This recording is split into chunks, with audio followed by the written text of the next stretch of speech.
Hi guys, in this video we're going to be looking at statistics and we're going to learn about how to have something known as scatter plots or how to plot points in the Cartesian plane that are called scatter plots, and then we're going to learn how to do or how to find a regression line. Now this is a chapter that is very easy to get, guys. It's one of the questions that I call free kick questions with no goalkeeper. You just have to score a goal, and so that you are confident as you go through your paper 2 for other questions that are about to follow. Right. Now let us look at scatter plots. Scatter plots basically are used to plot real life bivariate data to see relationships. I'm using the word bi, or rather we know the word bi means two, and variate means variables. Okay, so it shows a relationship or correlation between two variables in our xy plane or in our Cartesian plane. So the points are plotted in the xy plane and they could be showing you linear, quadratic, or sometimes exponential pattern. Once you've plotted all the points in the xy plane, we can then show or rather draw a line of best fit. And once you've drawn a line of best fit, you can then identify what is known as outliers. Now, there I've got three types of graphs.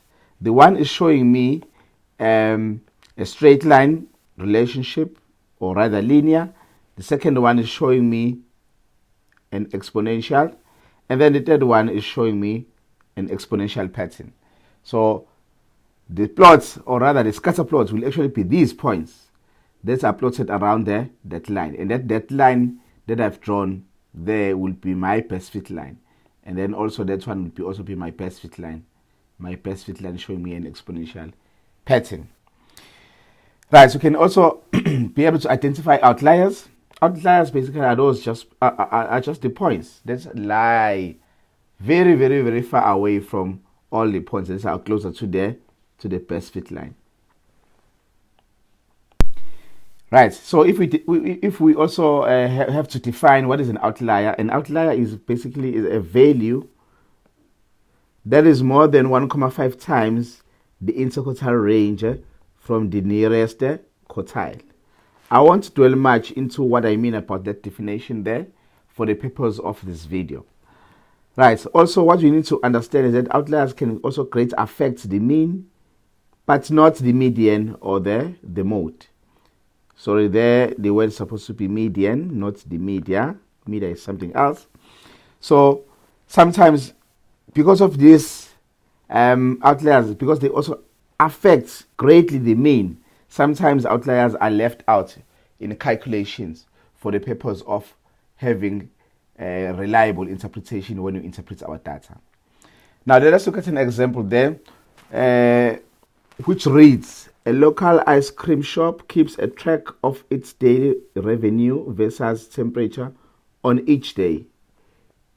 Its records for 7 days are shown below.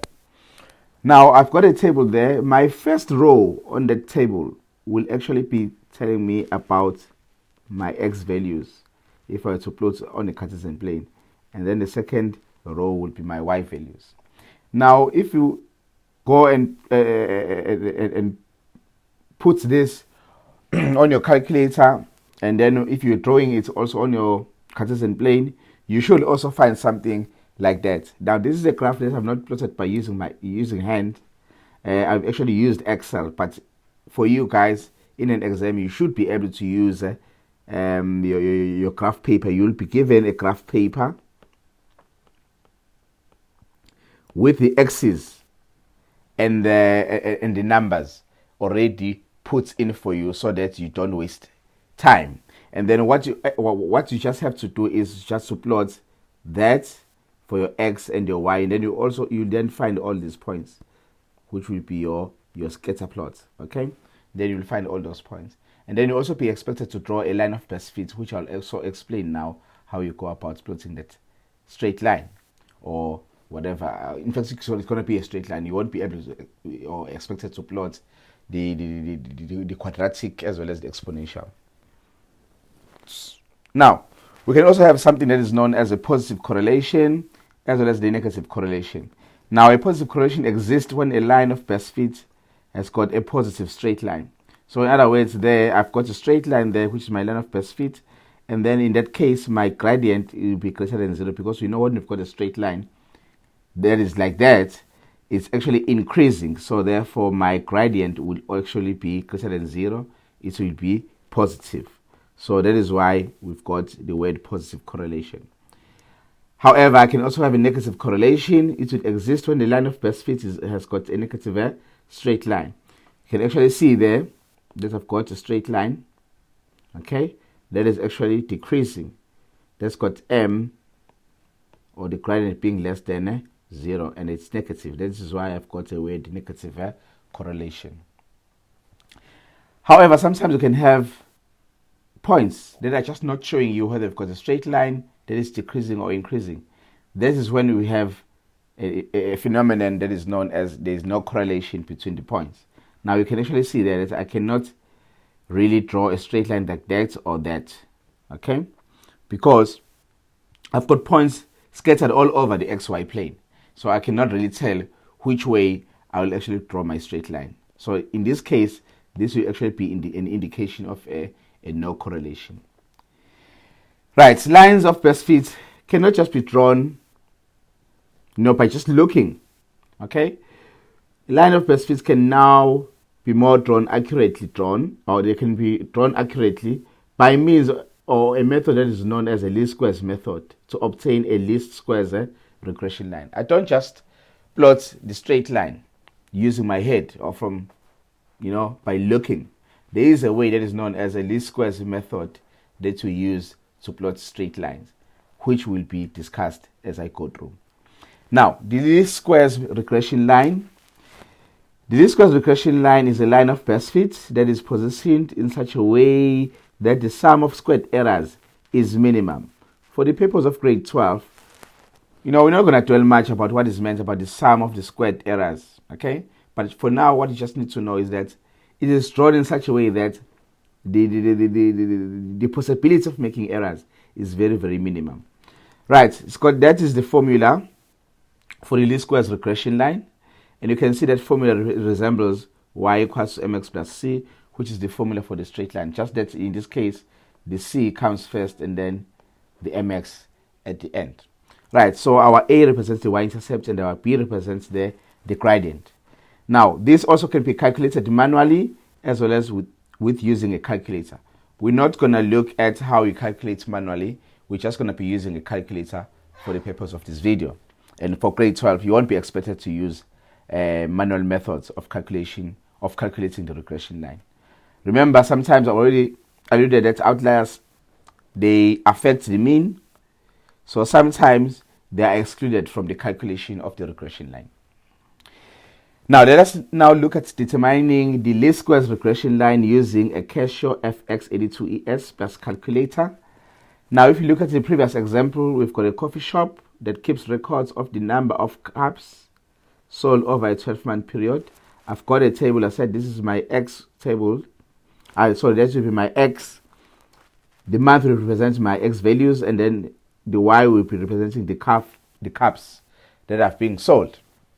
So what you do on your Casio calculator, you go to mode, and then once you've selected the mode, you choose number 2 for stats, and then you choose number 2. You see that the option number 2 that you choose there has got a plus bx. That a plus bx resembles y equals to a plus bx, which is your formula for your regression equation. Now you'll then enter the x as well as the y values. If you enter the x values, you start by putting all those x values, number 1, 2, 3, up to number 12, okay, for the months. And each time you put a value, you press an equal sign before you go to the next value. And then once you have finished putting all your x as well as your y values, you will then press Shift 1 to get into the stats menu.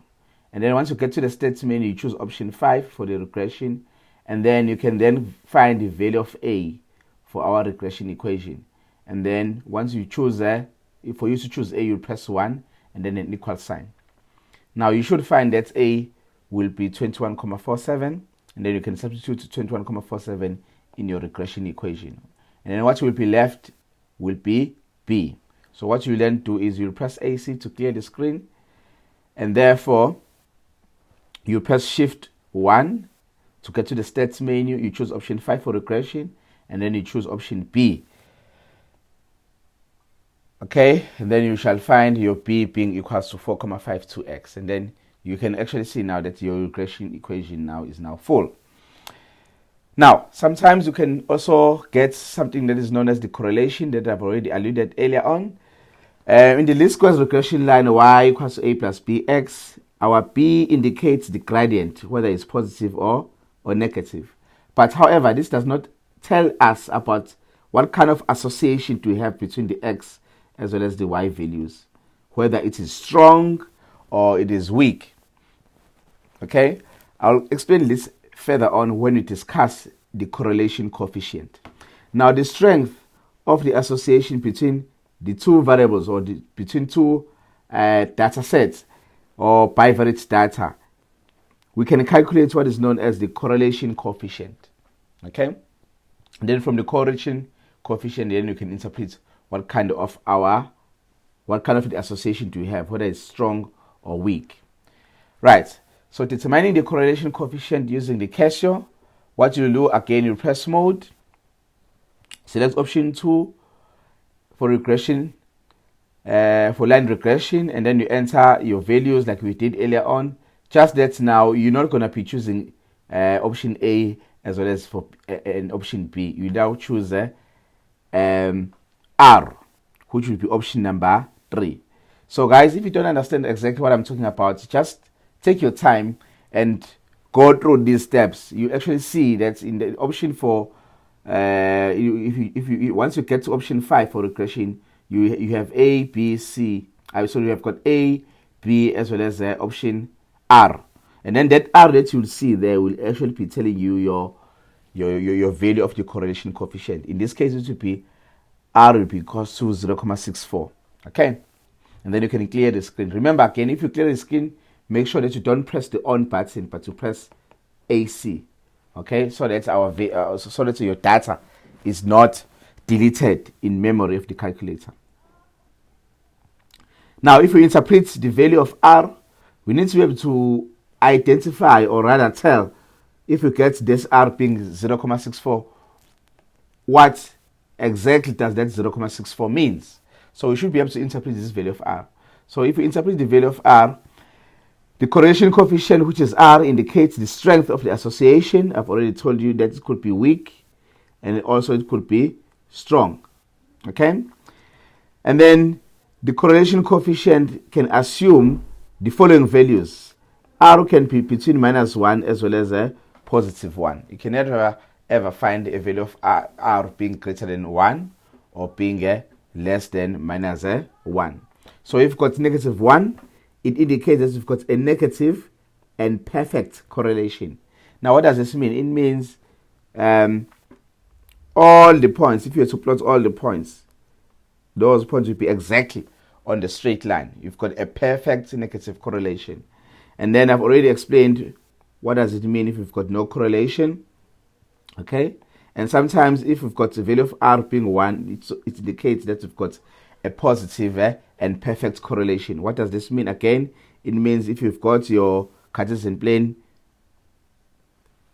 and then a positive straight line like that, and then it means all your points will actually be on top of that straight line. That's what it means by a perfect positive correlation, which is very, very unlikely to be the case in real life situations.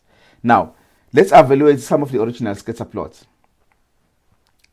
Now, positive and strong, like that graph there that we plotted earlier on, there our R will be around 0.9, which will show us that we've got a positive correlation, and the strength, it is very, very strong, but it's not perfect because it's not exactly equals to 1. We can also have a negative and weak correlation. If we've got negative sign, that shows us that we've got a negative correlation. And then 0.4 is actually showing us that we've got a weaker association. You can actually see that most of the points. There are some points that are up there that are just far away from the best fit line, which shows that the association is weak. And then you can also have no correlation. If you've got no correlation, sometimes it won't be exactly 0, but very, very close, 0.1. It's approximately 0 there if you just round off to a natural number. This will indicate that you've got almost no correlation. Right, there I've put a table that you can actually use for interpretation of the correlation coefficient. If you've got 1, we've got a perfect positive association, 0.9 strong positive, 0.5 moderate positive, and so on and so on. So what you can just do is to check whether if your value, maybe you've got 0.85, for instance, for your R. You can see that when you round off 0.85, it's close to 0.9, which means therefore you'll have a strong positive association. If you get maybe negative 0.46, if you round off that number, you see it's closer to negative 0.5. Therefore, you have a moderate negative association. Guys, you can have this table and memorize it. It will help you to interpret the value of your correlation coefficient in an exam situation. Right. So the correlation interpretation table, interpretation of R from the previous example, we can actually see that in the previous example, we got R being 0.64. Now, if you use that table, you can see that we will get moderate positive association. 0.64 is actually closer to, let me just go back, is actually closer to what? To 0.5. Therefore, that is why I said I've got a moderate positive association. Okay. Now, let us look at an example of an exam type of question. Now, this is a question that was in November 2018 paper, final paper for the metric last year. Now, if you read the question, it reads, the table below shows the number of hours that sales representative for a company spent in each of his 9 clients in 1 year, and the value of the sales in thousands of rands for that client. So I will have my number of hours. My number of hours will be actually indicating my Y, my X values, and the value of the sales or the revenue will actually be my Y values. So guys, what you actually do is you use a calculator to put all these values. I think in that particular paper, you also the scatter plots were also drawn for you, okay, which was very, very, very generous of them to draw the scatter plots for you guys. So the scatter plot was drawn and it was showing this way. Now, the questions. The first question reads, you have to identify the outlier for the above data. So that is why they plot for you the scatter plots, because if you look at the scatter plot, you can actually notice that that point there just lies outside of that general pattern. Okay, so I think this will surely be an indication of your outlier. Sorry. So calculate the equation for the least squares regression line. If you calculate the equation for the least squares regression line, what we need to do is we need to put our values for X as well as for our values for Y. So I've already shown you that the outlier there, it will be that point which is 100 for X and 100 for Y. And then if you calculate number 2, we'll actually have a regression line. We know our regression line is given by Y equals to A plus B X. And then on your calculator, if you follow those steps that I've already mentioned earlier on, you can put all your X values on your table. You remember your table for your calculator is vertical. And then you'll put also all your Y values following those steps. And then you should find that your A will be 94,50273 and so on. And then you will be expected to round off these values. If you round off these values, you'll get your A being 94,50 and B being 2,91 respectively. Okay. Now, there is, in fact, for this question, I would like to maybe to modify this question a little bit. and say, calculate the equation for the least squares regression line and draw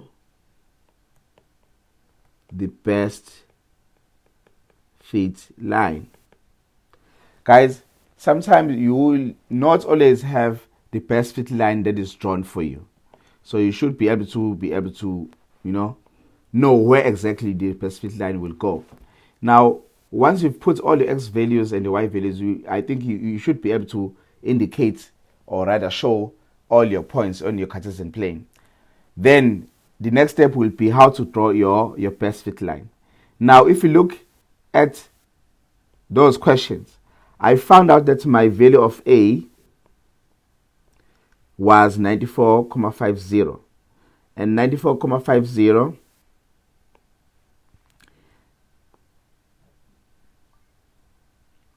95,50 will actually be my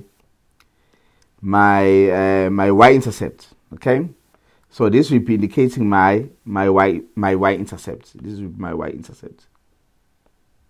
So in this graph, I'll then have to look where is 94,50.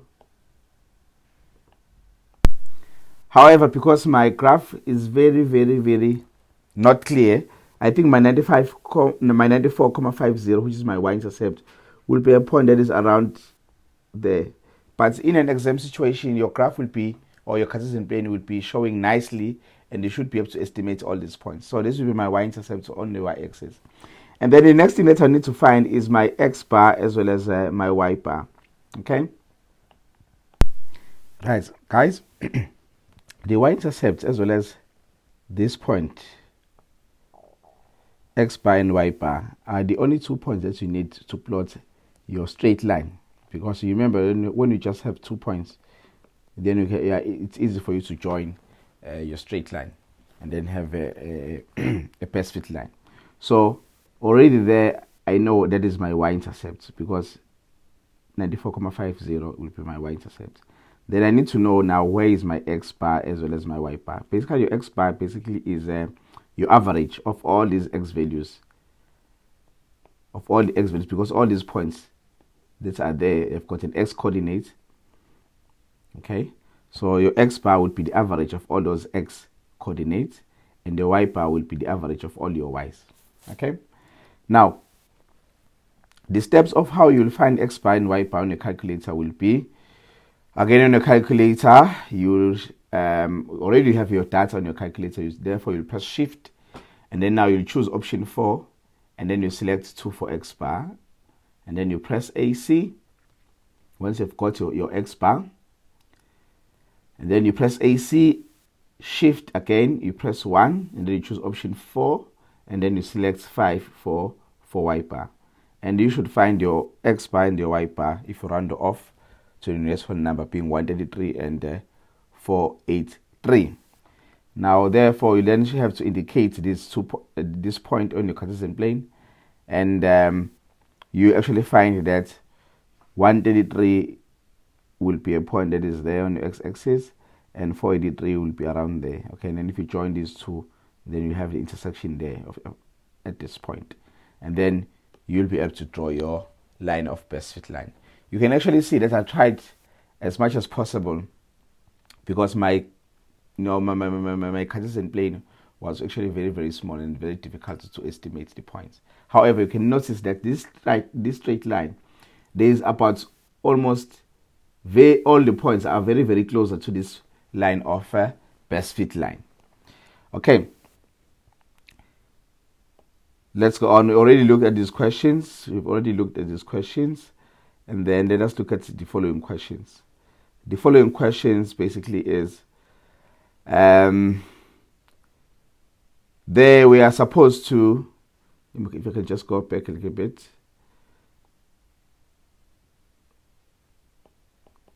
There we are supposed to look at the question reads, question number 3, it reads, the sales representative forgot to record the sales of his clients.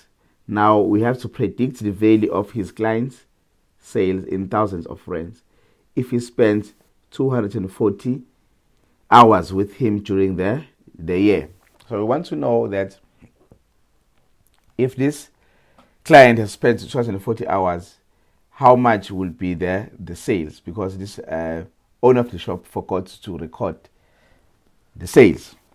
Now what you can actually do is, remember, we have already our equation, our regression equation, and then our x there will actually be representing the number of hours. That x value there will actually be representing the number of hours. Okay, so what I can do is, in my equation, I can then just substitute x equals to 240, and then I'll be able to estimate how many number of hours, how many sales. Okay, and remember, the sales must be in thousands of rands. So what I'm getting here are not the thousands, so I have to take that amount and then I multiply it by 1,000. So in thousands of rands. And remember, if I'm looking at the thousands only, I'm not going to put the cents. So I'll round off that 792.90 to nearest whole number, which is 793. And then I times it by 1,000. Then the sales will be 793,000. Why is that in thousands of rands? Because remember our data there, if you go back here, we are told that the Y values there are supposed to be in thousands of rands. Okay, that's why we have to put everything in thousands of rands. Right. So we've already explained that. Then we can look at number 4. Number 4, it reads, what is expected? Sorry. Okay, let's just go there. All right. So it reads, what is expected? What is the expected increase in sales for each additional hour spent with a client? Now, we want to know that for every hour, what is the expected increase?